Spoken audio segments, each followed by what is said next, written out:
ಜನ ಮಾತ್ರ ಎಲ್ಲಿಗೆ ಹೋಗ್ತಾರೆ? ಒಂದು ಮಸೀದಿಯನ್ನು ಕಟ್ಟಿಸಿದರೆ ಅದನ್ನು ನಂಬುವಂತಹ ಜನ ಮಾತ್ರ ಆ ಮಸೀದಿಗೆ ಹೋಗ್ತಾರೆ.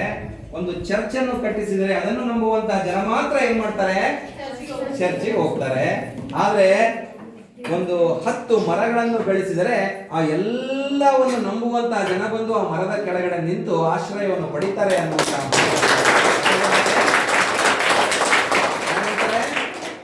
ಕೊಪ್ಪಳದ ಗವಿಸಿದ್ದೇಶ್ವರ ಸ್ವಾಮಿಗಳು ಹೇಳ್ತಾರೆ ಅನ್ನುವಂಥದ್ದು. ಅರ್ಥ ಆಗ್ತಾ ಇದೆ ನಿಮಗೆ?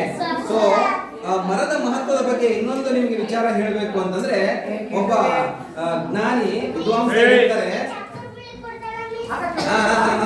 ನಾ ಚಾಕ್ಲೇಟ್ ಕೊಡಿಸ್ತೀನಿ, ಸುಮ್ಮನೆ ಚಾಕ್ಲೇಟ್ ಬೇಕಾ? ನಾ ಕೊಡಿಸ್ತೀನಿ.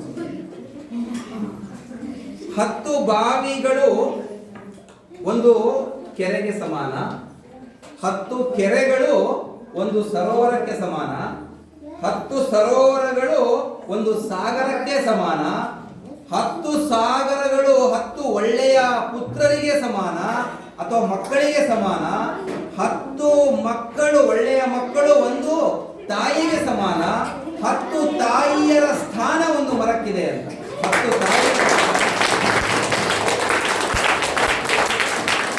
10 ತಾಯಿಯಂದರು 10 ಮಕ್ಕಳನ್ನು ಜನ್ಮ ಕೊಟ್ಟು ಪ್ರೀತಿಯಿಂದ ಲಾಲನೆ ಪೋಷಣೆಯನ್ನು ಮಾಡ್ತಾರಲ್ಲ, ಅದಕ್ಕಿಂತ ಹೆಚ್ಚು ನಮ್ಮನ್ನು ಕಾಪಾಡುವಂಥದ್ದು ಯಾವುದಾದ್ರೂ ಇದ್ರೆ ಈ ಪರಿಸರದಲ್ಲಿ ಅದು ಯಾವುದು?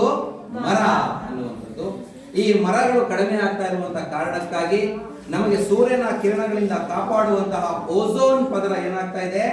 ಡ್ಯಾಮೇಜ್ ಆಗ್ತಾ ಇದೆ. ನಾನು ಹೇಳಿದ್ನಲ್ಲ, ನಾವು ಸ್ವಾರ್ಥಿಗಳಾಗ್ತಾ ಇದ್ದೀವಿ. ಓಝೋನ್ ಪದರ ಏನಾದ್ರೂ ಎಲ್ಲ ನಾಶ ಆಯ್ತು ಅಂತಂದ್ರೆ ಇನ್ನು ಮುಂದೆ ಬರುವಂತಹ 100 ವರ್ಷಕ್ಕೆ ಬರುವಂತಹ ಪೀಳಿಗೆ ಎಲ್ಲ ಏನಾಗ್ಬಿಡುತ್ತೆ? ಸರ್ವನಾಶ ಆಗೋಗ್ಬಿಡುತ್ತೆ. ಚರ್ಮದ ಕಾಯಿಲೆಗಳಾಗ್ತವೆ.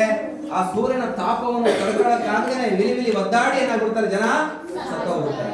ಆಗ್ಲೇ ಆ ಓಝೋನ್ ಪದರ ಅಂದ್ರೆ ಒಂದು ಅನಿಲ ರೂಪ.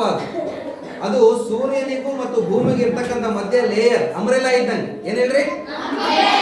ಅಂಬ್ರೆಲಾ ಗೊತ್ತಲ್ಲ?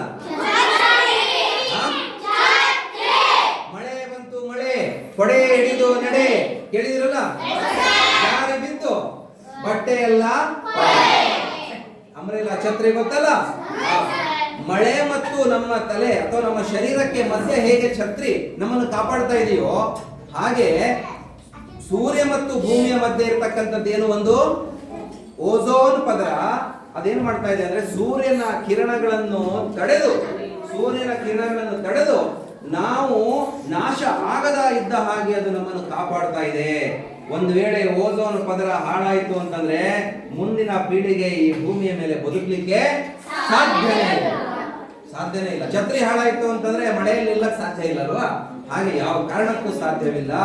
ಹಾಗಾಗಿ ನಾವು ಓಝೋನ್ ಪದರವನ್ನು ಕಾಪಾಡಬೇಕು ಅಂತಂದ್ರೆ ನಾವು ಒಂದು ಮರವನ್ನು ಕಡಿದ್ರೆ, ಈಗ ನಾವು ಬರುವಾಗ ಸರಿ ತೋರಿಸ್ದೆ, ರಸ್ತೆ ಅಗಲೀಕರಣ, ಹೈಟೆಕ್ ರಸ್ತೆ ಅಗಲೀಕರಣದ ಹೆಸರಿನಲ್ಲಿ ಒಂದು 100 ಮರಗಳನ್ನು ಕಡಿದು ಹಾಕಿಬಿಡ್ತಾರೆ. ಕೇಳ್ರಿ, ಅದೆಷ್ಟು ಹಳೆ ಮರಗಳು ಇರಬಹುದು ಗೊತ್ತಾ?